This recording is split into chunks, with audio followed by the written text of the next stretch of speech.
June 18th, 2020. From El Cajon in San Diego, California, this is episode 211 of You Can Bet on That.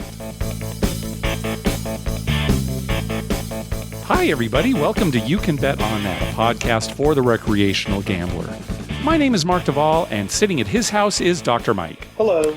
Well, I'll tell you, we've been going to the casino, but it has been rough. Yes, very, very rough. Post-COVID has not been good to us at the craps table. Just absolutely terrible. And even pre-COVID for 2020, it wasn't that good. But yeah, It's been a little bit brutal. Now, that's as far as the casino goes. Now, we've been playing Michael James's tournaments, online poker tournaments. Those we've been doing okay at. Yeah, those have been actually good and fun, too. Mm-hmm. I kind of look forward to it. Yeah. Just because it's a couple hours of entertainment.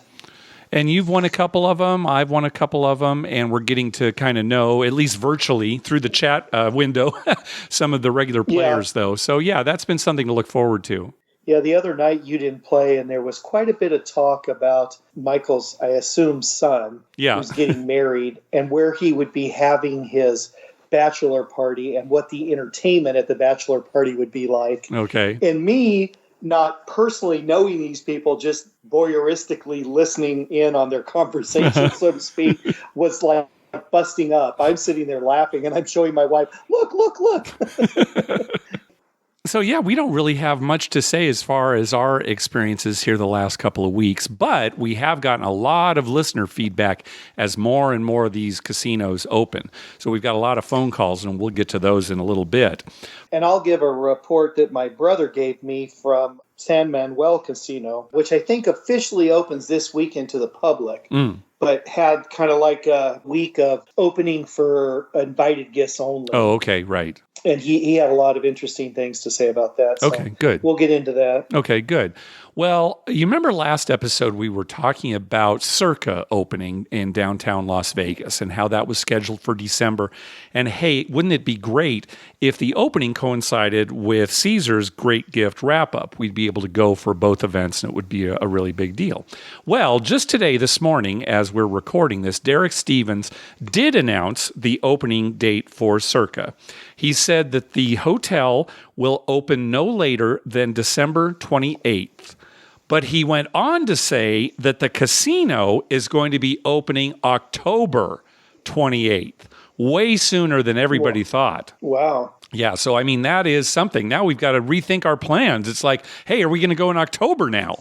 Well, probably because of the coronavirus shutdown, they were able to work faster, I imagine. Less stuff going on. I know at my daughter's school, they're building a new building. It wasn't supposed to be done for like another year and a half. And it looks almost done because during the lockdown with no kids there, that couple of months, they're working like crazy, right? Yeah. Well, we might have to think about it because we said, well, we don't really want to stay at the hotel when it opens, only because a hotel opening, there are all sorts of problems. And not that there won't be problems with a casino opening, but it's not like, hey, I've got no hot water or my toilet's backed up. It's just, hey, the guy just sevened out. Right. So that would be pretty fun to go for the opening of that. That's definitely going to be a big deal downtown. So we're going to have to think about that, talk about that. Well, it's after your birthday. Yes. Which is unfortunate because we can't really call it a birthday trip since it's, it's a week later. Yeah, I mean, if we just don't do anything for my birthday at all, then... Yeah. All right. Well, I'm going to leave you in charge of that. That's your birthday month. I'll deal with February stuff. Okay. You deal with October. So we'll have to see. I mean, obviously, making plans that far in advance, and it's funny to think of, only a few months off as being that far in advance, but the way things are now, everything's pretty far in advance. We'll see how it is by then, and maybe we go. I'm sure we would drive, and we'll see. Now I'm getting excited. I better stop talking about it. So when is the Great Gift wrap-up then? Because that's usually in December. Right. So they have two events. They always do this every year. The first event is at the beginning of November 5th through the 9th at Caesar's Palace. And then the second event, the one in December that you usually go to, is December 12th through the 17th, also at Caesar's Palace. Well, that's later than usual because usually it's the first week of December. Mm-hmm. Yeah, I think that sounds right, yeah. Yeah, they're not too far apart usually. Well, you've got 2 trips then planned, one for Circa, one for the great gift wrap-up. Again, we'll play it by ear. Hey, thanks to everyone who's been clicking through our Amazon link. Remember, whenever you're going to buy something through Amazon, please go to our page first, youcanbetonthat.com, and click through our Amazon link towards the top of the page. All right, we got a lot of calls here, so let's start off with Janet. Hi, Mark and Dr. Mike. This is Janet from Connecticut, first-time caller. I'd like to give you an update on Foxwoods and Mohegan Sun. We went to Foxwoods on Sunday for their soft opening. All of the card tables had plexiglass, but they weren't open. Sorry, but we weren't able to check out the crap tables. They were over on the other side. The slot area had every other machine turned off, and the crowd was pretty light. And then on Wednesday, we went to Mohegan, and there they had about 8 crap tables open, 3 people per side, no plexiglass. The tables were starting at $10, and most tables were full, but there were still some openings on the table. As far as the card games go, most of the tables were empty. Most did not have plexiglass, only a few did. The blackjack tables, the cards were dealt up. 3-card poker were the same as normal. And again, there was almost no one playing table games. And again, the slots, every other one were turned off. There's no valet parking, but it was pretty easy to get in and out and park. The parking garages were probably only not even 25% full. So the good part is that they are smoking casinos, and because of this, they have turned them all into no smoking casinos. So it was actually a pretty pleasant experience. Enjoy all your podcasts and can get back to listening to you in the car as we ride to the casino. Have a great day. Thanks. Yeah, all right. Thanks, Janet. As we listen to more of these calls, we'll hear a lot of common things going on at different casinos and some that aren't as common. For example, the non-smoking at the Connecticut casinos, that didn't even happen here at Harrah's when they reopened. I mean, they reopened and smoking was allowed, just boom.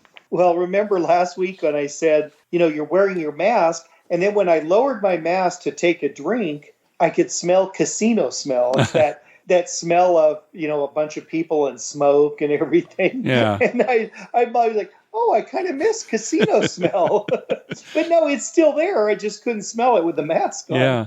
And, my wife has asked me a few times, what does the smell of smoke remind you of? And I said, oh, well, it reminds me of a casino. Right. It kind of gets me excited, right? Even though it's gross. That's what I associate cigarette smoke with. Like, oh, we're going to the casino.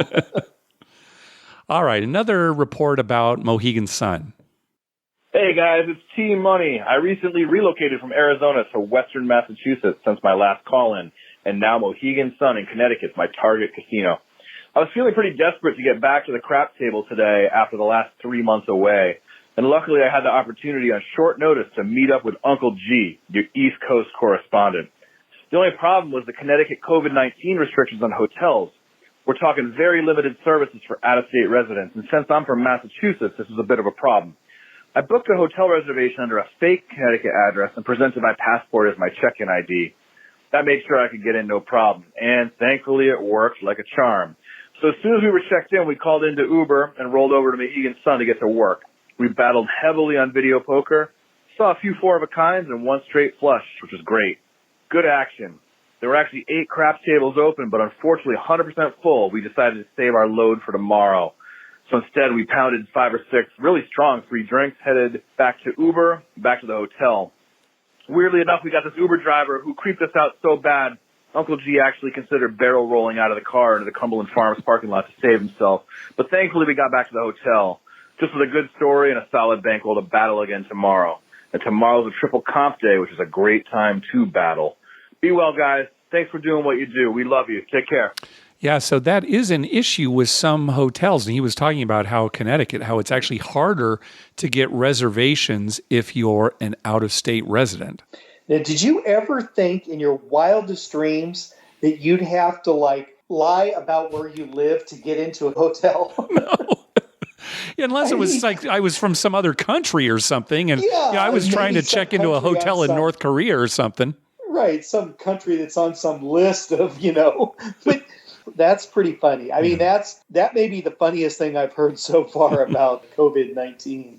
A lot of casinos have been having these multipliers for tier credits and stuff like that. So that works in our favor. That's true. We've got a 5 times here at Harrah's. I think all the Caesars properties. And when we listen to a few more calls, there'll be some people talking about it as well. Yeah, I mean, that's just a bonus to get you back to the casino, I guess. Yeah. There was some talk about, are the table minimums going to be lower to get people back in the casino? And the answer is no. I mean, if anything, we've seen they're higher. Maybe some places they're the same, but nobody has reduced their minimums.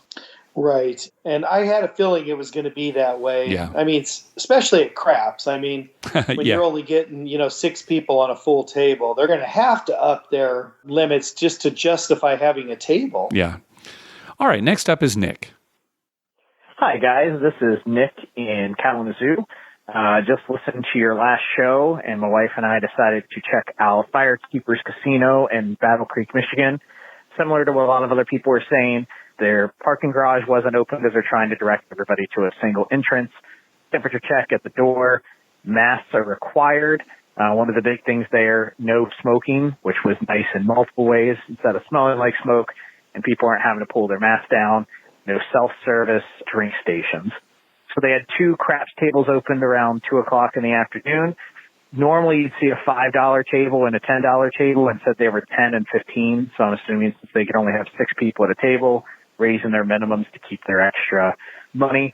No plexiglass, just marked on the ground where you could stand. The crew was wearing masks. It looked a little bit different than normal. I normally don't play $10 or $15, so I didn't try to play. So I'm not sure if there was like a check-in or how they were handling getting people next in line. Sat and played their $3 bubble craps machine for a while since I only brought $120. Didn't win, didn't go so well. One of the other things that we're looking at is that we came back from Las Vegas just after everything got a little crazy. We were there towards the end of February, and we had already started to book our vacation in September. So we're going to be there for 9 days.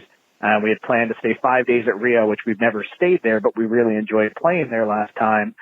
2 nights at Luxor because my wife was able to get one of the pyramid suites. She's always wanted to stay there. And then 2 nights downtown California because we really love playing downtown. And that's kind of one of the more quiet places, the clientele and kind of being, back off of that main drag. But we've been kind of playing musical chairs with the casinos because we don't know what's going to be open. We ended up canceling our Luxor rooms because they haven't said when they're expecting that to be open. So we were able to get free rooms at Bellagio and get the Fountain View, which my wife also wanted to do. But we're nervous about Rio opening up and obviously, some of the other properties. So we're making backup plans to stay at other places in case they don't open. So, it's kind of nerve-wracking to figure out where we're going to stay. It'd be terrible to fly all the way out there and the rest of the casinos aren't open. So hopefully things get better soon. Thank you for all the content you guys progress and put together every week. Greatly appreciate it. Thanks, guys. Bye-bye. Yeah, that's an issue no matter where you're trying to travel, within the next couple of months. You really just don't know what's going to be available. I'm guessing that all the casinos in Las Vegas are going to be open by September, or virtually all of them. But, who knows? If there's another outbreak, who knows? So, yeah, you do have to be prepared to make changes. Yeah, and not just going to casinos, but anywhere you're traveling, you may run into restaurants not being open, hotels not being open. Yep. They could be open now and closed next month. Who knows? Yep. Well, let's find out what things are like in Reno from our buddy Marty. Mark and Dr. Mike, it's Marty from Reno with an update on the Reno casino openings. So I've swung through 3 of the casinos here, starting with the Nugget. They check your temperature when you go into the Nugget. Of course, no valet anywhere. Most of the machines are on. They did a little distancing of the machines by pulling them apart where normally they would have 8 machines in a circle. Now they maybe have 6 machines in a circle. Very few machines are actually powered off. Craps is played again, 3 on an end. And also at all of the different casinos I've been to, they now only have 2 people working the game. The 2 base dealers with no stick man, and they alternate the stick between the ends. Blackjack, all face up. Pie golf, still dealing cards, 2 players. Also some of the other carnival games, we have a choice to make. They're actually dealing the cards, but they're changing the cards once an hour. downtown at the Row, which are the 3 casinos next to each other downtown. Very similar, except for they didn't rearrange many of their machines, and so they just have every other machine turned off. Out of Boomtown, which is a little bit west of town, same kind of thing. They just spread the machines out, still dealing cards. All of the pits are still there, meaning that they didn't get rid of any of their table games like is happening at some places. Western Village, which is a kind of a locals place here, actually got rid of all of their table games, so it's just slots only now. And there again, they spread things apart a lot. Most of the dice tables are $10 games, 3, 4, 5, which is pretty typical here, so that really hasn't changed. The only problem they're having is, again, it was the first week back, and a lot of the casinos didn't know how many people they were going to be there. So they had the same number of tables open they would normally have open on a Friday night, but since only half the people could fit at those tables, there wasn't enough places for people to play. So that was kind of painful. I'm sure they're going to fix that next week as the crowds start coming in. Anyway, that's it. Love the show, guys. Talk to you soon. Okay, so some different changes there. This is the first we've heard of craps tables only having 2 dealers, basically the base dealers there. And whoever's shooting, the dealer on the opposite side will actually handle the stick and the dice. And I guess, maybe that wouldn't be too bad because there are fewer people at the table, so it might not slow it down that much. Oh, I doubt if it slows it down too much at all. Probably a move by the casino to save money, right? Oh, definitely. Save money and one less person. Reduce the exposure of dealers to players, that kind of thing. This is how we used to deal. We talked about how we dealt these casino parties, and that's how we would do it, 2 dealers to a table. But our tables were relatively short. I imagine if you're on a fairly big craps table, it might be a little hard for the base dealers to reach some of those prop bets. Probably a little difficult if you're a short dealer. I mean, even though you're standing on a box, it still might be hard to reach some of those corners are kind of hard. Yeah. But anyway, interesting. More changes. All right, next up is Brendan. Mark and Dr. Mike, this is Brendan from Cleveland, Ohio. Hope you guys are doing good. Wanted to just let you know, glad that Vegas is up and running, of course. Decided to take a look at some of my offers to see what M Life and Caesars were going to offer me for going out in second to last week in July. I think it was the 23rd through the 27th. I was pleased to see that I actually had a free night at Bellagio for Thursday night when I get there. And usually when you book like a Caesars property, they charge you the resort fees and taxes. Also saw that Bellagio actually does not charge that. If you have a comp night at the Bellagio, I can't speak for the other MGM properties, but that one in particular, they are not charging for resort fee or taxes. It was literally $0. So definitely going to take full advantage of that.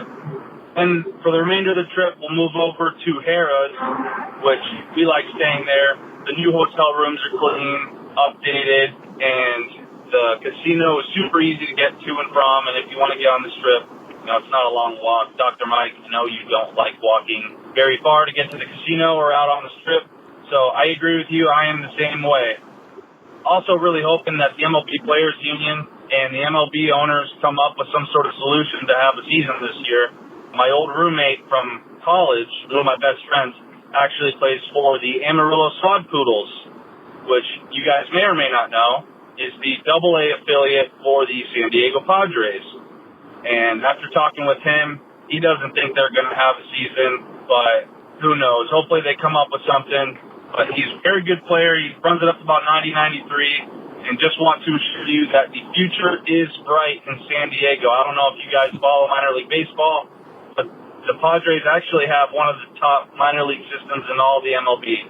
So hold on tight, guys. You guys are going to be good in the next few years as long as they don't trade away their prospects. But hope you guys are doing good.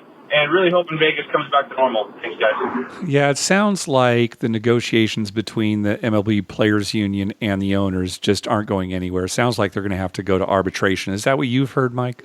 Yeah, there's a new proposal for a 50-game schedule. So basically 2 months and then playoffs. I think the owners put that forward yesterday. And I don't know if that's been, if they're talking about that still or what. But yeah, they're having a hard time coming to an agreement. Yeah. It mostly hinges on what the players are going to get paid. Yes. So, who knows where that's going. Yeah. I will say this to Brendan.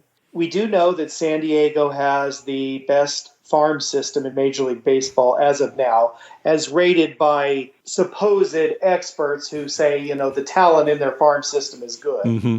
So they are highly rated. However, having lived in San Diego for almost all of my life, I will tell you that it does not matter how good our farm system is, because either A, those players will be traded away before they ever make it to San Diego, or B, they'll make it to San Diego, and when they're getting just to quality players, they'll be traded away. Yep. And we will get nothing for them. Mm-hmm. We have the best farm system for every other team in baseball. Yeah, there you go. How many times have we seen good players come through the system, play 1 year in San Diego, and then they trade them away for like 3 guys who somehow magically disappear in a couple of years? We have learned to never get our hopes up. Right. Do you remember a couple of years ago now, unless you're a fan of San Diego Padres, you probably don't know this, but a couple of years ago, the Padre organization was saying that their target year was 2020. That was the year that they were going to make noise and be in the playoffs, and that was their target year. Well, it's 2020, and either there won't be a season, and so they'll get off the hook, and then, next year we'll hear, we're shooting for 2042. In 2042, we're going to have a team. That is the way San Diego baseball goes. Yep, you said it, Mike. I'm glad Brendan's friend's a good player, and he probably is, because their Double-A team is loaded. Amarillo. Will he be playing for the Padres? Yeah, Amarillo sod poodles. Gotta love that. Yeah, I love sod poodles. Well, Brendan brings up a good point about deals that you can get if you act quickly now that places are reopening. A lot of hotels are waiving the resort fee. That certainly seems to be the case in Las Vegas. So that is one thing to look forward to during these reopening times. There's also good airfare. If you live, say, in the Midwest or East Coast, flying to Vegas is pretty cheap right now. Yeah, if you're willing to get on a plane. Right, yeah, that's the risk you take. All right, we're going to hear from Brendan a little bit later in the show. All right, next call. Hey, Mark and Dr. Mike. This is Bogus Bill from Johns Creek, Georgia, checking in with you. Glad to hear you are back in the casino and playing the game that we love so much. Myself, I'm sitting in a parking garage at my wife's dentist. There's a tie-in to Dr. Mike. Anyhow, you've talked about home poker games, and I missed that segment, by the way. That was kind of fun. I don't play poker, but it was always fun to listen to variants of the poker games that you guys played at home. I'm wondering about home craps games. I've recently been furloughed off my job, so I have a lot of time left to work on a project that I've got going on in my basement. I'm building a 12-foot craps table just to test my woodworking skills. And so far, so good. I've got the table surface done. I'm working on the walls now. But anyway, you do home poker games, but when you do a home craps game, how would you suggest it be formatted or structured? Now, I live in Georgia, where any kind of gambling other than state-supported lottery is illegal, so I would assume it would have to be totally for funsies. But how would you structure an evening of craps with your friends?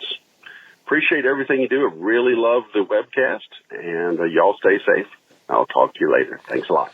Yeah, we used to have home craps parties quite a bit back in the old days. And one thing we would recommend is that you alternate taking turns being the house. So maybe one person deals and acts as the house for 20 minutes or X number of shooters, and then you switch. Now, the problem is not everybody is going to know how to deal craps. So it might go kind of slowly. You might have to help the person. But at least that's what we would recommend is take turns being the house. Now, if you're playing just for fun, that shouldn't be a problem. If you're playing for money, and we're not saying you should because that might be illegal in your area, well, then you could run into some trouble if somebody gets on a really hot roll. Or vice versa. Yeah. If the rolls are really cold. I know, right? And the house cleans up. Exactly. It's kind of fun if you're just playing for fun, if you just have friends over and you play for fun. maybe the host buys some kind of gag gift and says, hey, whoever ends up with the most money at the end of the night gets this gag gift or something, right? Yeah. Just something like that. That's probably a good way to go. And it's a great way to teach people the game, too. If somebody is just completely unfamiliar, you can really take your time. You can roll the dice and then spend the next 5 minutes talking about what that particular roll means, right? So it's not like you're pressured in a real casino environment to, keep the game moving. And I think home craps games are fun because, you can drink all you want. And well, how is that any different from a real casino? Well, in a real casino, you don't want to get so wasted that, you lose all your money. In a home game, you can probably not going to get taken by your friends. Well, that's true. Okay, yeah. The casino, they might prey on you. You would hope that you've got friends that are close enough that, oh, no, you've had too much to drink. Boy, Mike, I don't know what happened to me the other night. I don't think I drank any more than usual. No, I do not. When you were pretty out of it. And the funny thing is I kept thinking, well, he didn't drink any more than he usually drinks. If anything, I thought you were drinking less. The only thing I can figure, Mike, is that I was outside for most of the day doing work. I probably didn't drink as much water as I should have. So going to the casino, I was probably dehydrated and hadn't had a lot to eat because, I was... and like I said, I don't think I ordered any more drinks than I normally do. No, but you were out of it because you could not remember anything. Oh my gosh, I'm thinking, I just played video poker. Where's the slip that I just got from the machine? It's down on the floor. I'm looking around. Oh my gosh. Anyway, thanks for watching out for me, Mike. I appreciate it. All right. Well, anyway, hopefully that helps, Bill. Yeah, just try to have fun. All right, next call. Hey, Mark and Dr. Mike. This is William from Fort Worth calling you. Pretty excited. I'm only about 30 miles outside of Bossier City. I'm headed to Horseshoe to stay just one night, but I'll gamble most of 2 days. It's a solo trip. Got some free play, and I'm going to get on the craps table. You guys have gotten me fired up to play craps after many years of almost not playing any. I would just dive into a craps table every now and then for a few rolls and get past my bet 2 numbers and 7 out and, lose $400. But you guys have inspired me to stick around. You got to stay for the big roll. You got to wait it out for the big roll.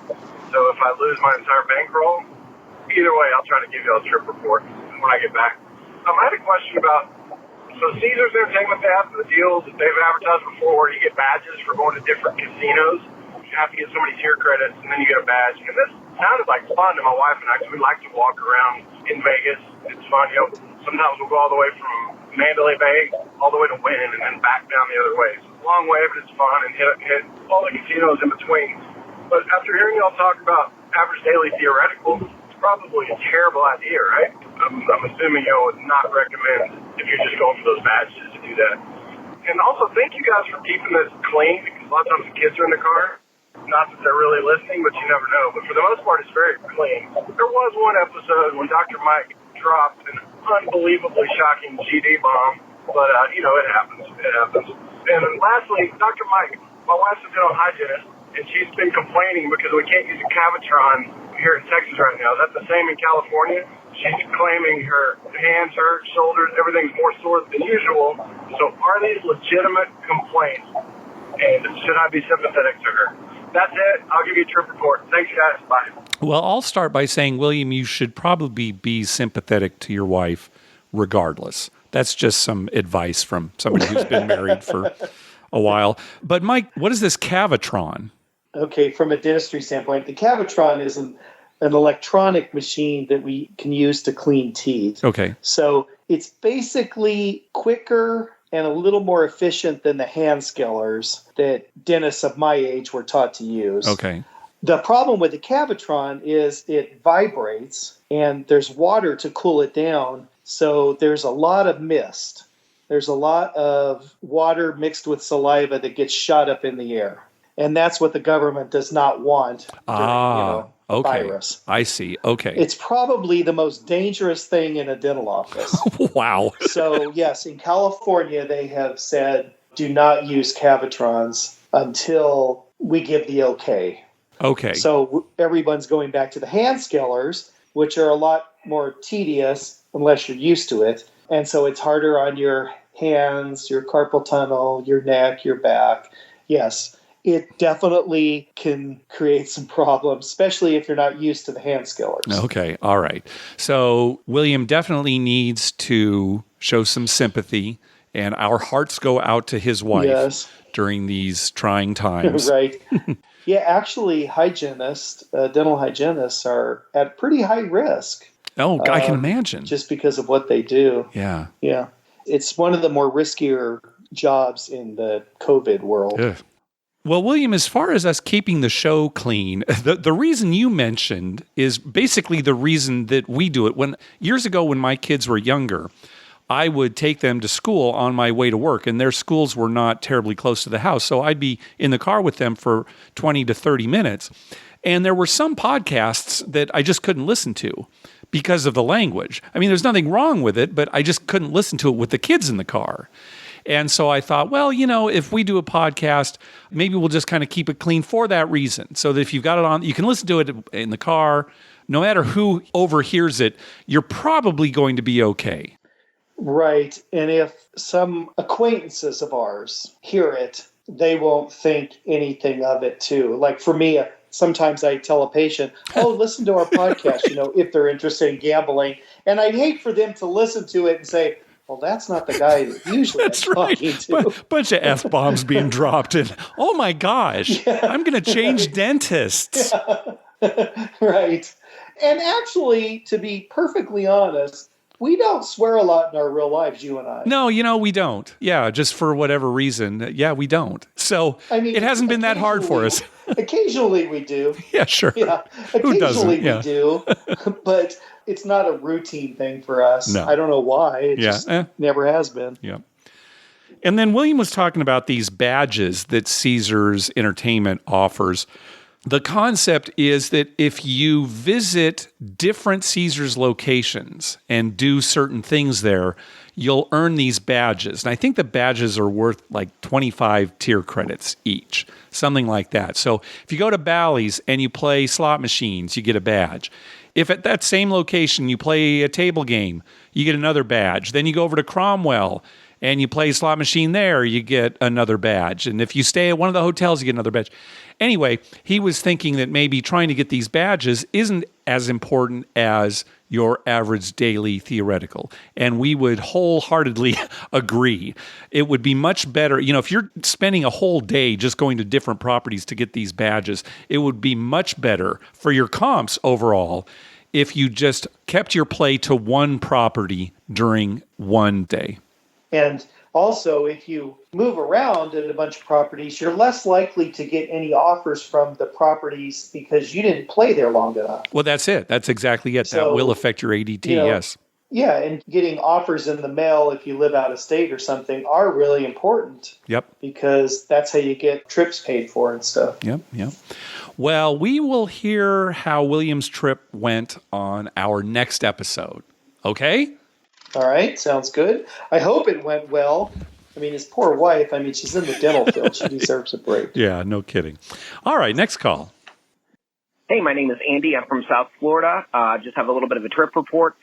I've never called into the show. Been listening to all your podcasts for the past couple of months. I actually just went to Vegas on last Thursday, the first day that they opened. I'd never been to Vegas before. Flew in again from South Florida.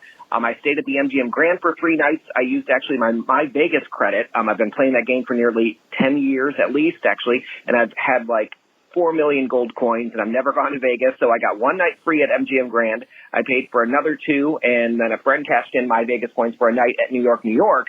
I also got $50 free play for nothing, so that was good. But one thing is all the other rewards I cashed in, either nothing was open or they didn't accept it. The New York roller coaster was open, and I had a free pass to that, but they kept telling me it was a third party, and they weren't accepting it, so that was kind of disappointing for anybody who's planning to use my Vegas stuff. I walked by the Cromwell, and I really wanted to go in after hearing so much about it on the podcast, but it wasn't open. I did go, though, to Bally's, Harrah's, the Bellagio, this hole-in-the-wall called Casino Royale. Overall, I had terrible luck on the slot machines. I think Vegas was trying to win back all the money they'd lost in the last few months. I did poorly at blackjack, too. The only time I really did okay was when I played craps, which makes me wish I had played more craps. especially since I listen to you guys all the time. It's kind of given me more excitement about doing it. Haven't played in a long time. We don't have it in Florida. We've got the bubble craps, but that's not really any fun. There weren't a ton of people wearing masks and not a whole lot of social distancing. The plexiglass partitions didn't bother me too much. Overall, the customer service was great. Everyone seemed to be really happy to be back to work again. One thing I thought was funny is that I tried to find food at the MGM Grand at 10 o'clock on a Thursday night, and literally everything was closed, including room service. I called the front desk, and they said nothing would be open until 6 a.m. I'm like, that's crazy, so everyone in this complex has to starve until 6 a.m. They said, you should get Uber Eats, which is what I did. So I just thought that was bizarre, and I told them they've got to fix that. They didn't even have, a bag of chips to eat. One other thing is that there are barely any Uber or Lyft rides in Vegas right now. The Uber drivers told me no one's working because they get paid more for unemployment, which is probably what I would do if I were them, but it just kind of sucked trying to get rides to places.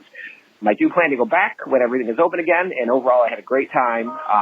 And yeah, that's my report. Wow, that is really something. You go to Vegas for the very first time, and it's as they're reopening after COVID-19 closures. Right. I was laughing so hard when he was saying that because I was thinking, oh my God, the worst possible time to have your first trip. Yeah, you're certainly not getting the Las Vegas experience. I'm sure he realizes that, but wow. No. His thing with the food. Oh my gosh. I mean, if you've listened to the show, that's my biggest pet peeve. I hate that. Why can't any casino, anywhere, I don't care how small it is, have some kind of sundry store that's open 24 hours with at least sandwiches that are wrapped up in there, right? Yeah. We should start there'll be mini 7-Elevens that we put in casinos. Uh-huh. And we staff them and we franchise it out to the casino. They just give us a little space and we'll man it 24 hours. You can always get a sandwich. Yeah. Because it drives me crazy. Yeah, that was surprising. And 10 o'clock? That is early. I mean, maybe you could say it was 2 or 3. Maybe I'd buy that. But 10 o'clock? Yeah. If you live in Europe, you're eating dinner at 10 o'clock. Most European countries, that's when they eat dinner. I mean, in Greece, they eat dinner at between 9 and 11. Yeah. So 10 o'clock, that's crazy. And Andy did mention that it takes a little longer for your rideshare to arrive. We've been hearing that on other podcasts as well. So that's also something to keep in mind when you want to get around. Yeah, I wonder if taxis are still working full time. Yeah, that's a good question. It might actually be quicker to get a taxi these days, although you'll still probably pay more than a rideshare. Right, but they're probably more available. It could be. And then Andy mentioned Casino Royale. Now, we have heard that Casino Royale is now slots only, no table games.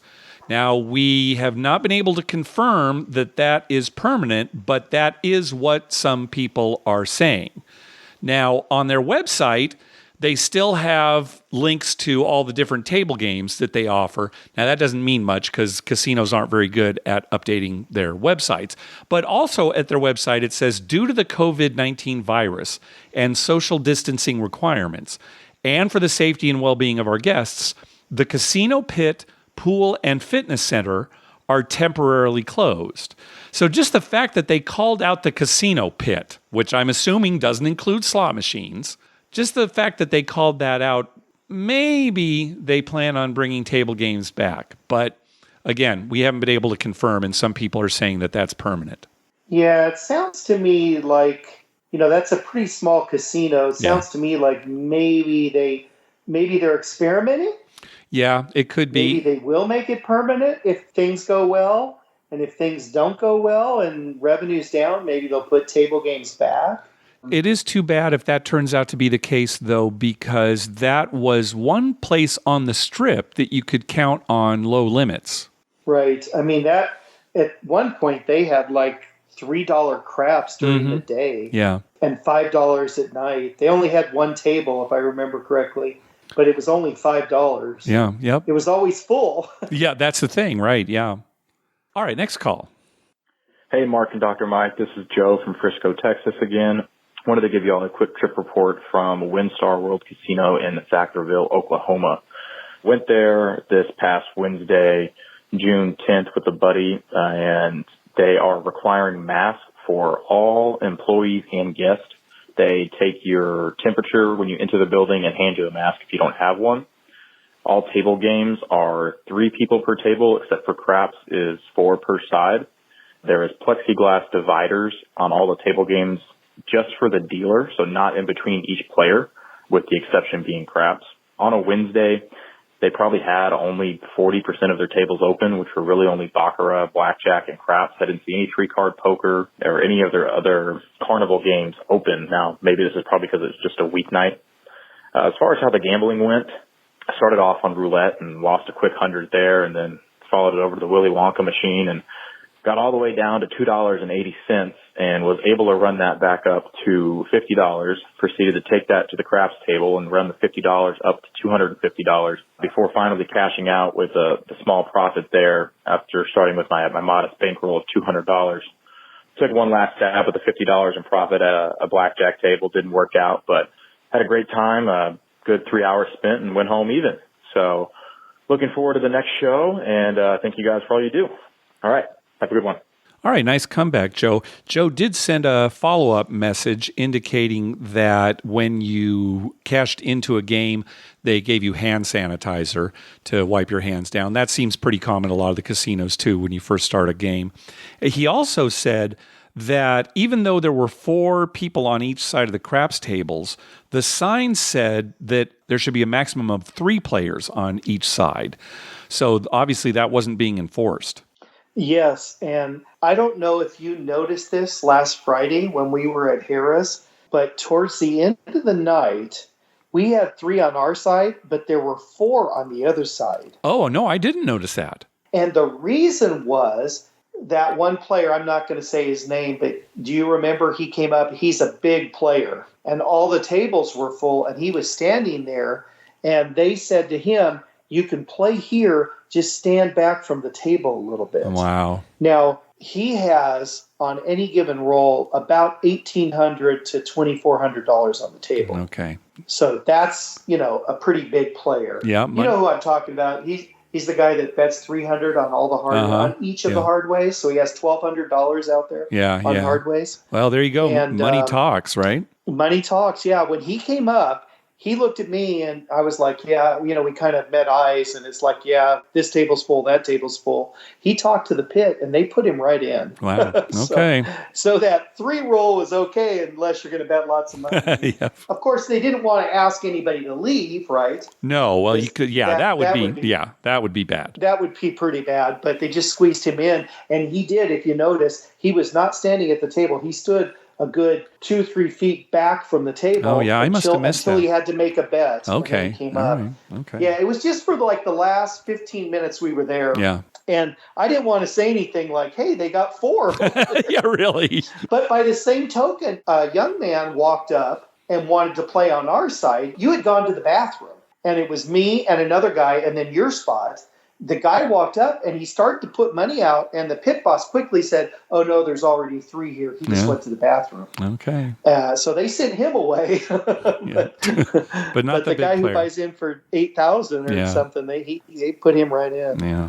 Also, another thing I was going to say, when I read Joe's email that he sent you, I was so excited because he was down to $2.80. Yeah.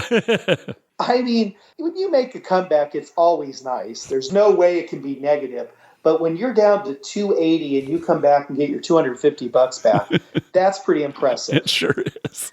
I mean, even though he broke even, that was a nice drive home. Oh, absolutely. I don't think I've ever come back having that little money. Maybe I've had like $25 left, but $2.80, that's something. Well, he basically had 1% of his money left and came back, right? Yep. That's impressive. All right, next call. Hi, V from Gulf Coast Gamblers with a midweek Biloxi trip report.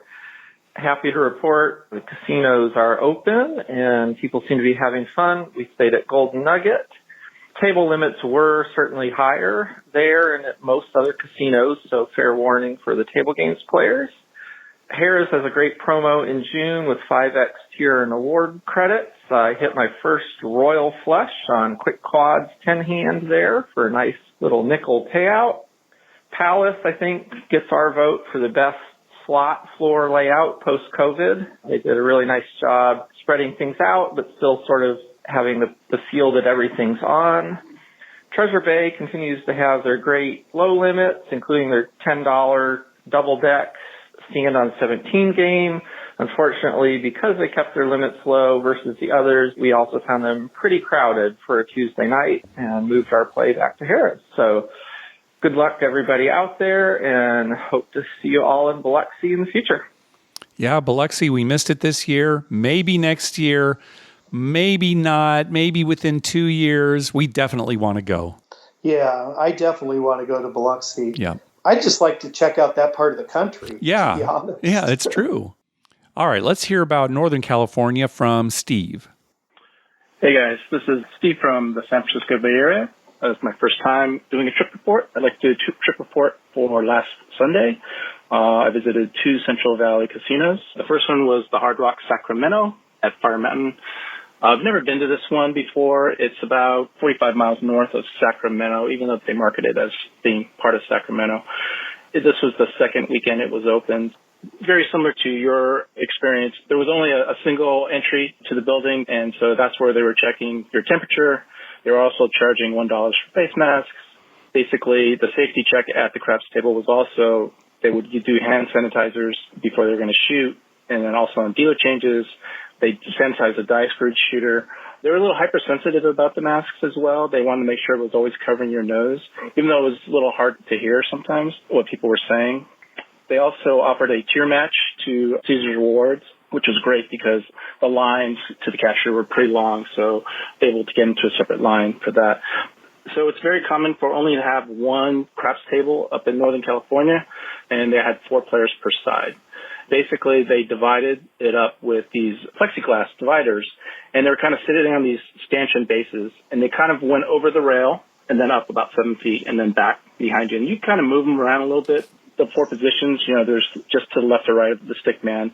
Then you were in the hook, then you were straight out, and then there was the corner by the base dealer. I'd say the hook and the corners were definitely the tightest, but it wasn't too tight. You basically had 2 chip rack divider sections in your area. I went there during midday on Sunday. It was 15 to 1,000, and they didn't have a bonus bet game. And, of course, it was California craps, so you had to use the cards. That was Hard Rock. And then I went to Harrah's Northern California, which is the closest Harrah's property to the Bay Area. This was the first weekend they were open, so I wanted to take advantage of the 5 times tier credit bonus that they had there.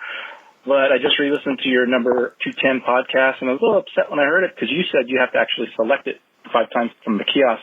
And interestingly enough, Harrah's Northern California removed their kiosks. So basically, I wasn't able to select it, unfortunately. So I'll need to talk to my host to see if they can do something about that last visit, because I know you can earn up to $5,000 per day on tier credits.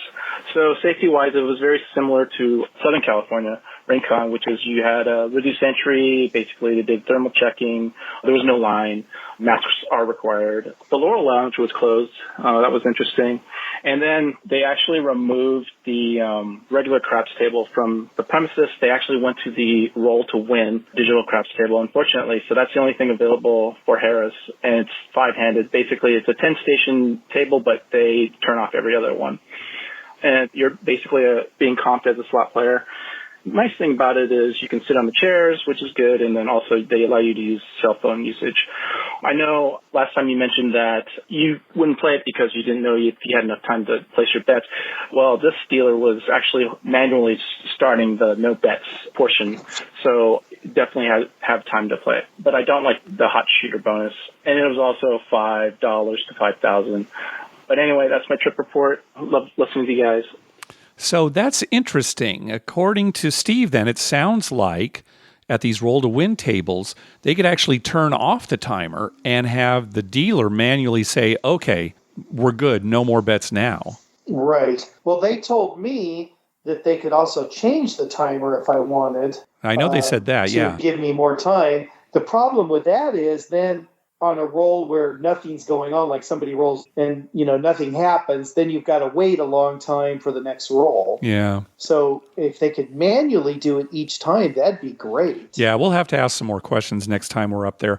Now, when the roll to win table came to Harrah, Southern California initially, they did have every other terminal turned off, but they quickly got rid of that. Now you can have a full table there, all the terminals. I guess they're thinking that there's enough social distancing between players. I don't know. I mean, it's certainly you're not as close to each other as you are at a regular craps table, but that's gone out the window, at least at Harrah, Southern California. Yeah, it's so inconsistent. It drives me crazy. Because at that table, you are sure a little apart.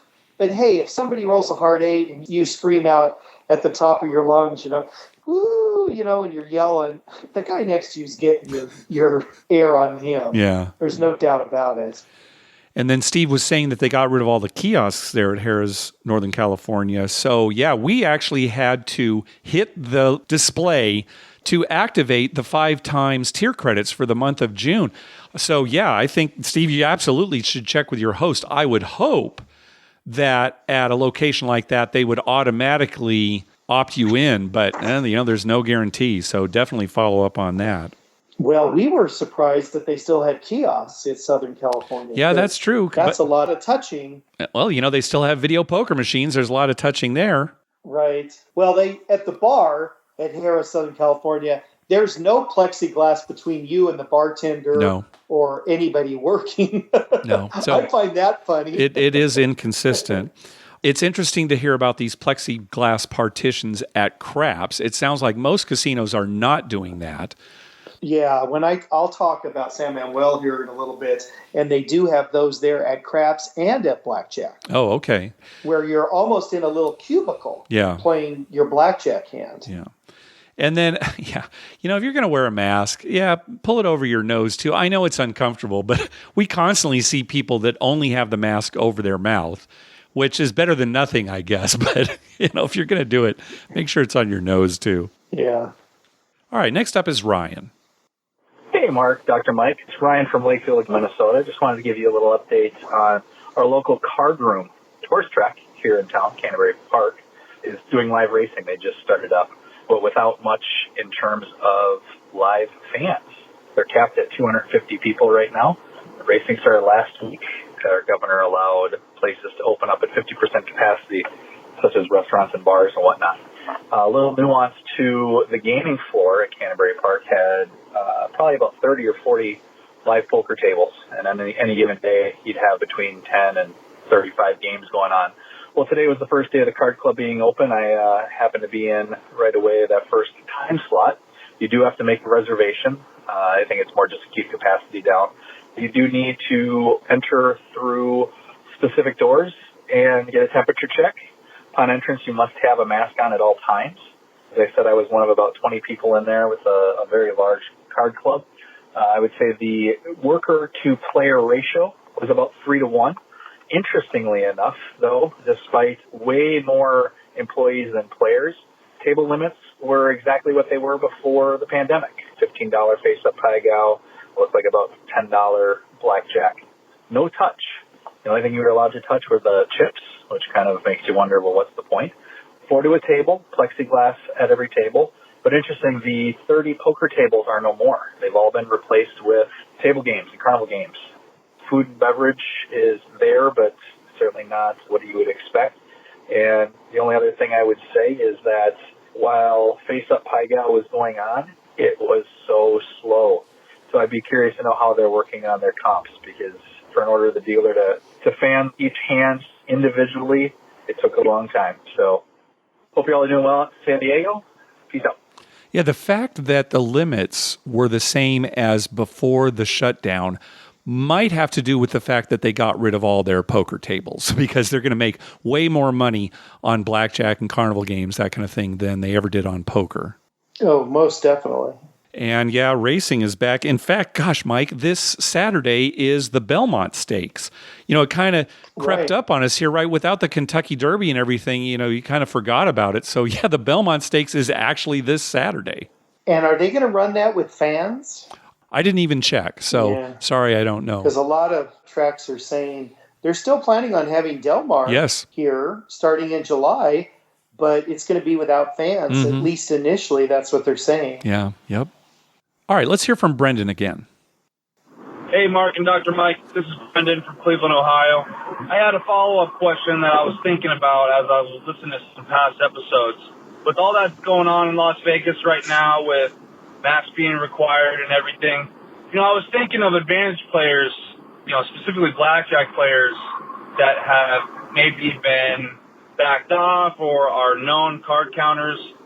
How do you think the casinos are combating this? Do you think card counters are taking full advantage of this? Do you think that they can't read their faces and they're getting away with that play?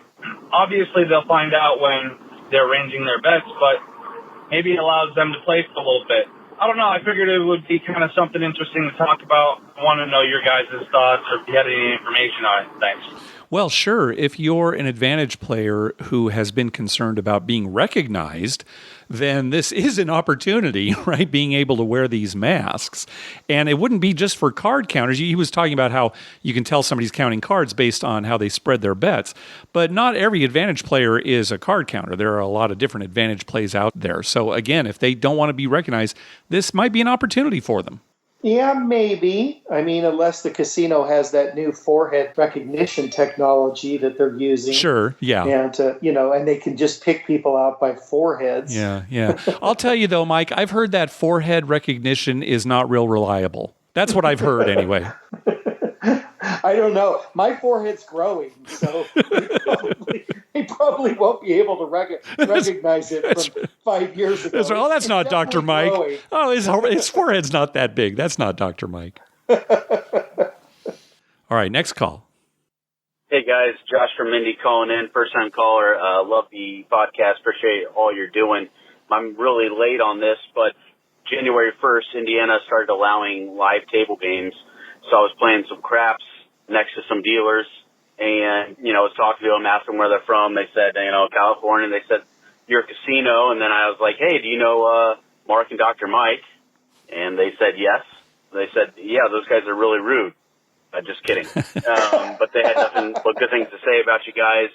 So Small World, Matt, Nancy, and I believe there's a few others that came from your casino over to our property in southeast of Indianapolis. So Small World, you're going to have to come visit us sometime. That would be great. I'll play some crafts with you guys. Also, today was the first day we opened back up.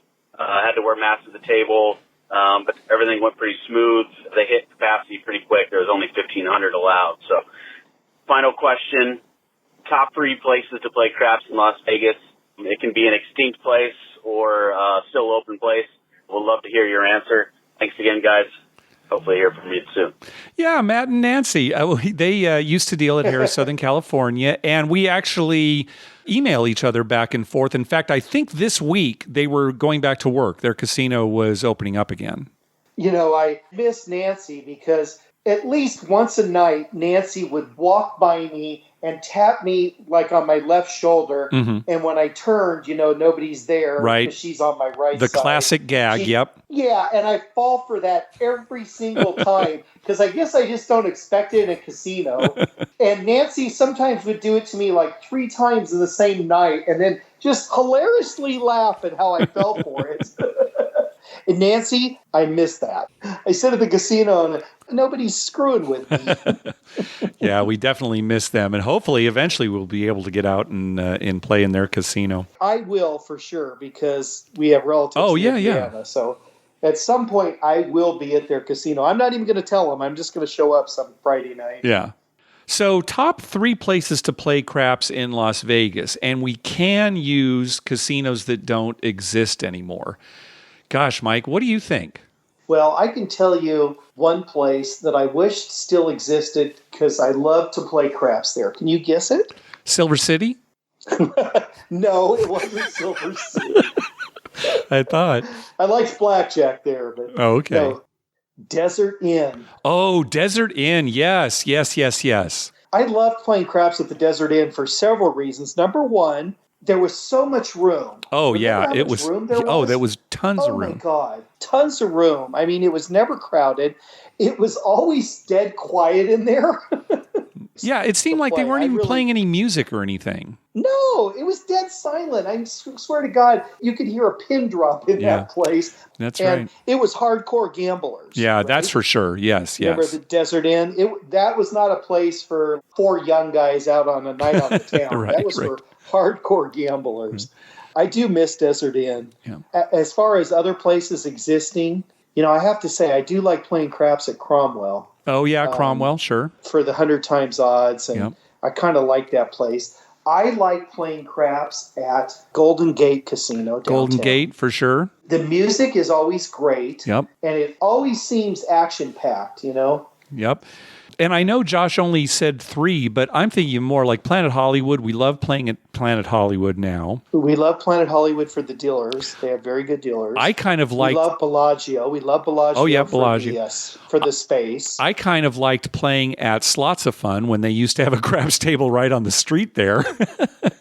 Years ago, I loved playing at Binion's Horseshoe downtown. Yeah. By the craps table by the door there. That was great. Yeah, you know what? Okay, if we're going to talk top 3, then I'm going to have to say Binion's, but not current Binion's, Binion's of old. That's definitely Binion's in the of top old. 3 for sure. At least part of the top 3 in no order. Okay, Golden Gate. Let's definitely put Golden Gate there. Okay. And then I know you liked Desert Inn, but it's not like we played there a lot. So I'm going to say, no. Which do you prefer, Cromwell or Planet Hollywood? Planet Hollywood. Okay, so our top 3 then are going to be Planet Hollywood, Golden Gate, and the old Binion's Horseshoe. Yeah. Okay. That's a good top 3. Okay. Now, I think every other craps table in Vegas comes in 4th. So let's just go with that. Yeah, there aren't many tables we don't like. Right. All right, last call. It's from Ben. He's got a funny crap story, and there is no COVID-19 content whatsoever. Nice. Hey, Mark and Dr. Mike. This is Ben from Texas again, and I want to tell another quick crap story. This one happened a few years ago during a March Madness trip with my buddies. We were downtown, and 5 of us were on one side of a craps table. That left one area open for somebody, and this guy comes up, and he's pretty drunk, but really nice guy. I was keeping an eye on him because I was a little worried he was going to fall down. He was swaying a lot and slurring his words. But again, nice guy. Anyway, we're getting into a decent roll. Lots of chips on the table on our side. One of the guys throws the dice, and I assume the guy next to me thought it was a 7 out. But it definitely wasn't.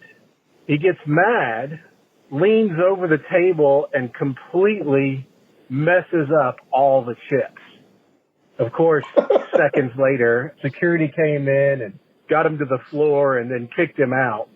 Never seen that before in my life. So as the dealers are putting all the chips back together, we suddenly start to notice that the guy's chips are being subtly put into other people's odds on their numbers. And when they put it all back together, the guy only had a small $5 pass line bet and nothing else. And everybody else had a little bit more on their odds. And the pit boss comes by and says, "Is this okay, gentlemen?" We all kind of look around and went, yep, looks good to us. So anyway, thought that was kind of funny. Never seen that before. Anyway, hoping one day to get to play craps with you guys. If I'm on the table and I see you guys across there and I want to announce my presence with authority, do I yell out "Muckleshoot" or do I say, "Hey, craps man," or do you want something else? All right. Thanks a lot for the podcast. I really enjoy them. And I hope you guys have a great next time at the casino. Bye. Yeah, isn't that a great story? That might be the best story ever. Because think about it, Mark. We've all wanted to do that. What, mess up the chips or get chips from somebody else? The whole table. Oh, okay. No, just mess up the whole table. I mean, it's like when you're a kid and, you're losing a Monopoly and you just mess the whole board up. That's right. If I wasn't afraid of getting thrown out, I'd do that someday. But yeah, I would try to do it on a 7 out. Yeah. I love their solution, though. Yeah, really. Just give his money to Well, the chips are in play, so legally we have to assign them to someone. Anyone have any problems? No, sir. That's pretty funny. Oh, my God, that's great. Yeah, I would say yell out Muckleshoot. Unless we're actually playing at the Muckleshoot Casino, that will definitely get our attention. We'll definitely know that you're a listener. Muckleshoot or Lee Harvey, you could just yell. That might work too. Yeah, Lee Harvey. That might work too, yeah. Well, for the last trip report, I'm going to talk about my brother's trip to San Manuel this week. Yeah. They have a invitation-only type thing. Yeah. So he went to check it out more out of curiosity. But there were some interesting things. First of all, when he got there, there's elevator attendants. Mm-hmm. So when you walk up to the elevator in the parking structure, there's somebody there who actually presses the button for you. And when you get on the elevator, there's somebody in the elevator who presses the buttons to get to the casino. Oh, they stay in the elevator the whole time? They stay in the elevator, yeah. So you do not have to touch any buttons. Okay. Then when you walk up to the casino, there's a team of people who not only take your temperature, but they do a similar thing to what we do in our office, where we have a questionnaire for you, like, have you traveled within 100 miles in the last 2 weeks? Gosh. Have you been around anybody who has tested positive for COVID-19? Right. It's a whole list of questions. Are you feeling ill? Have you had a fever? Have you had a cough? Gosh. Asking you all the questions, then taking your temperature, making sure you have a mask and providing one if you don't, and then letting you go into the casino. Now, my brother said once you're on your way into the casino, there's somebody giving you kind of like a stylus type thing that you can use when you play video machines to press the buttons. Uh-huh. So you don't use your finger. The machines are not so much turned off, but in front of some of the machines are these real nice posters that said, this machine is not currently available. Okay. And it's a custom-made poster, so if you're playing a Buffalo machine, it has a big buffalo on it saying, this machine is not in use at this time, So they've spent a lot of money in making the casino look nice. They have plexiglass everywhere. My brother said everywhere. He said at the blackjack tables, you not only have plexiglass in front of you, but between you and other players. Mm-hmm, right. So you're almost like in a little cubicle with the bottom parts kind of open so you can slide your chips underneath. You do not touch the cards. He said the craps table was not open, and he didn't know if that was permanent or just wasn't open when he was there. Yeah, and if you recall, listeners will remember that is completely card-based. One of the few casinos in California that uses cards exclusively, no dice at all. Right. He said that he went to eat in the cafe, and they have tables, but when you get to the table, you're supposed to use your cell phone to place your order. And then when your order's ready, they call you back and say your order's ready, and you go to a station and pick it up. Okay. So there's no waitress. When you pick it up, it's all packaged like a to-go order would be in a restaurant with, plastic fork and knife. There's no silverware or anything. Then you take that back to your table, and you can sit at your table and eat. And every other table's shut down. So there's absolutely no contact with a human to get your food. It all just, appears for you. Yeah. He said everything, the food product was all packaged separately too. So he got a burrito and all the fixings are on the side. Oh, really? Packaged. So he makes it, you have to make your own burrito, basically. So you basically make your own burrito. Yeah, you take it back to the table and make your own burrito. Okay. So in that sense, he said it was like ultra safe. Yeah, that's the most I've heard, at least of any casino. Yeah. When he explained it to me, it's definitely the most I've heard. Now, the thing about it was like an invitation-only type thing, so it wasn't their normal crowd. It wasn't as busy as like when we were there. It was crazy. I know, and Mike, it's so funny because remember that night, Christopher said, not a lot of people here tonight. And we're like, are you insane? This is nuts. So I can't even imagine what it'd be like on a typical weekend night. I mean, we thought it was insanely busy, and my brother said, "Oh, it's kind of slow." So, I don't know what it's going to be like this weekend when they allow just the general public.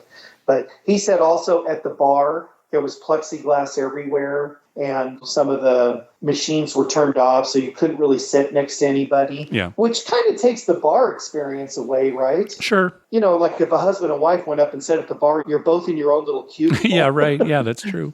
Which is like, you can see each other. You put your hand up on the plexiglass like you're in prison. Maybe that's how you high-five the dealers, too. You just put your hand on the plexiglass. Yeah, and then you got to disinfect your hand, because who knows where that plexiglass has been.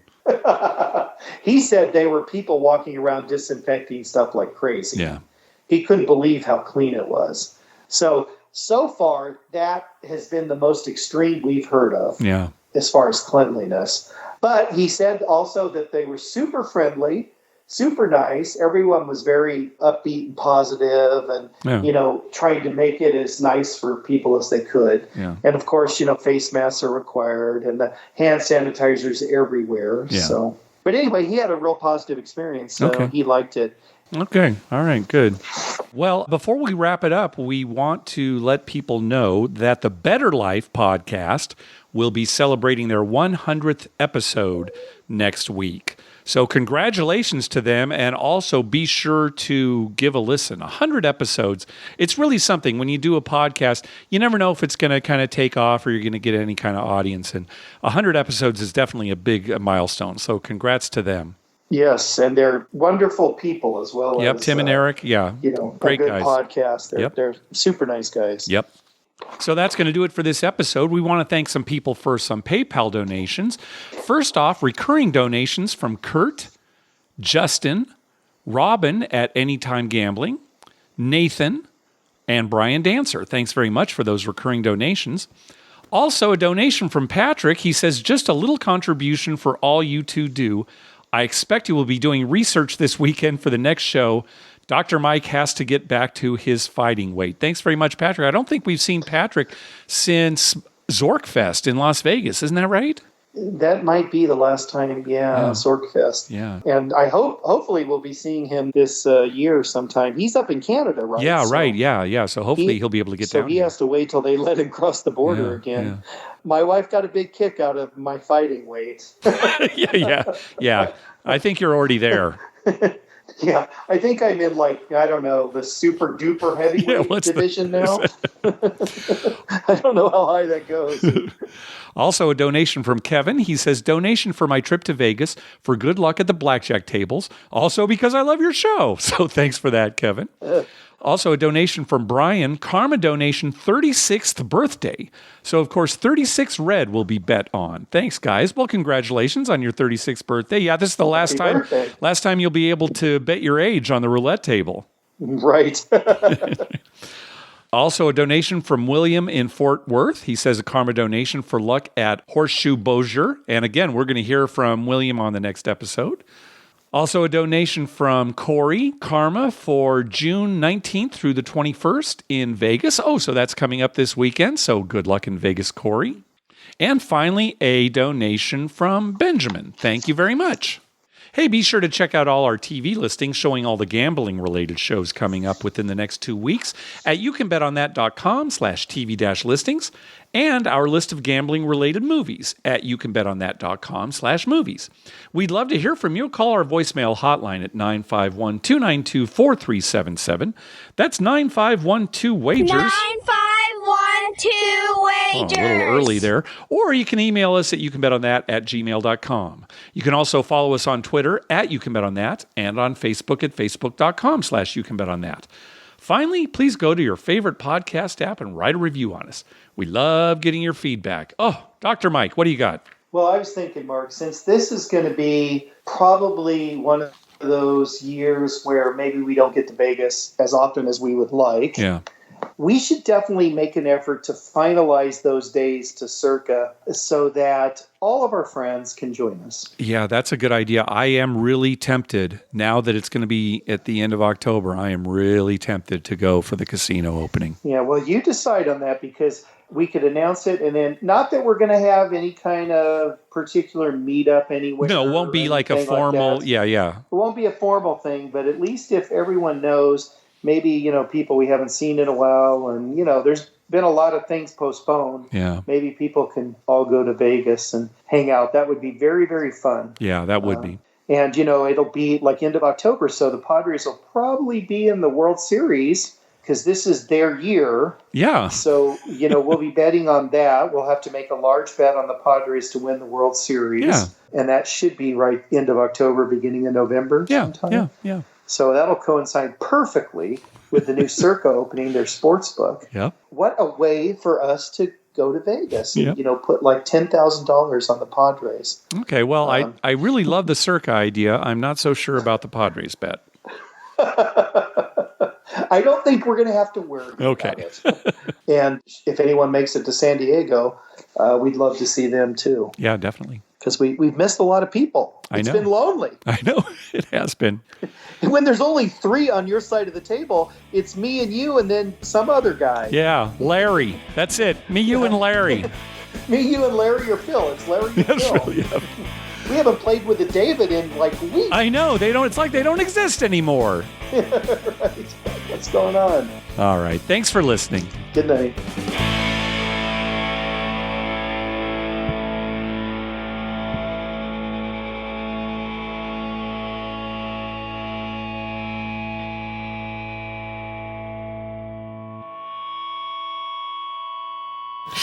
Oh,